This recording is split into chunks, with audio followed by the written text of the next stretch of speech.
Hi, welcome to yet another update. I can't believe another month has slid by quite so quickly. Here we are at Boston Lodge and it is wonderful to be out of the ground. Well, nearly out of the ground. So here I am in the new paddling pool, which will eventually be the Training and Research Centre. And I hope you can see around, we've just put the scaffolding up, ready for the installation of the main structure. You can see the frame behind me that went in a little while ago, but we need the scaffolding for the rest.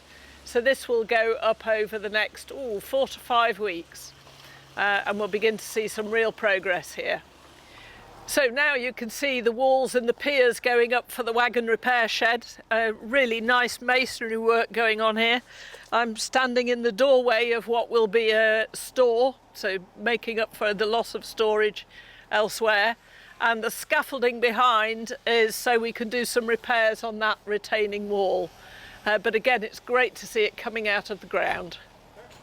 And here we are with the first building to actually go up. Don't worry, this isn't the finished article, but this is the small store that we're tucking away in this bit of spare space. So we've got the whole frame up. The next thing will be the cladding, which will happen this month. So here we are working away, preparing the walls, ready to build them up to create the extension to what most recently has been the oil store.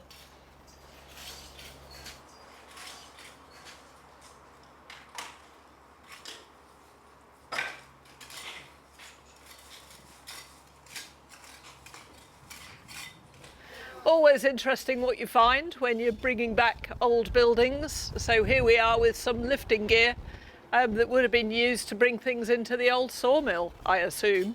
Some expert can tell me the correct answer to that, but it is fascinating what you find. So here we are, numbers 1 and 2 Boston Lodge with the skin off.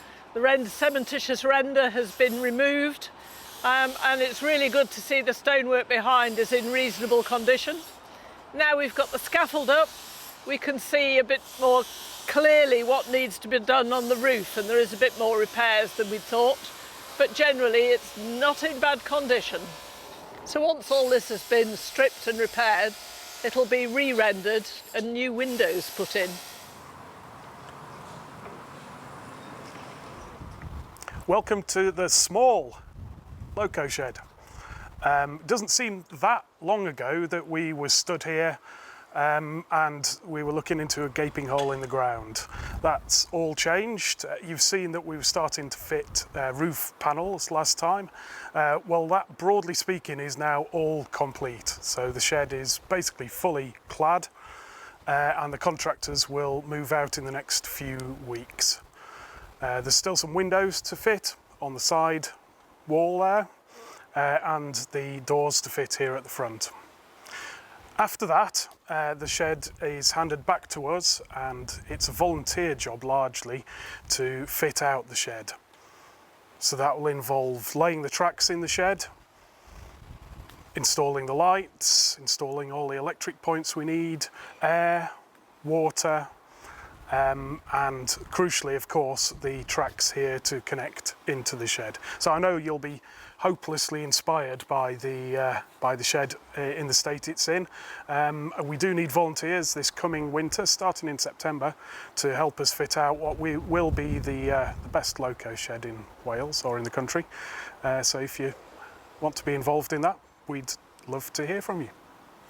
In response to a few questions about points, turnouts, P and C, going to the shed, just to fill you all in, there is a point going here which will split off from 15 Road, which is the run round loop for all the sheds back there. That will be inserted approximately here. That will go to another turnout which will split off and go to 10 and 11 roads. You'll see that we've already installed the road numbers there. Then probably early next year, very early next year, we'll be installing a point here, and that will access 9 Road to split off 8 Road, which is usually the Welsh Highland Loco road here. Lots of track work to do. Please get in touch. I know you'll be interested in coming and working on it over the winter. Thank you.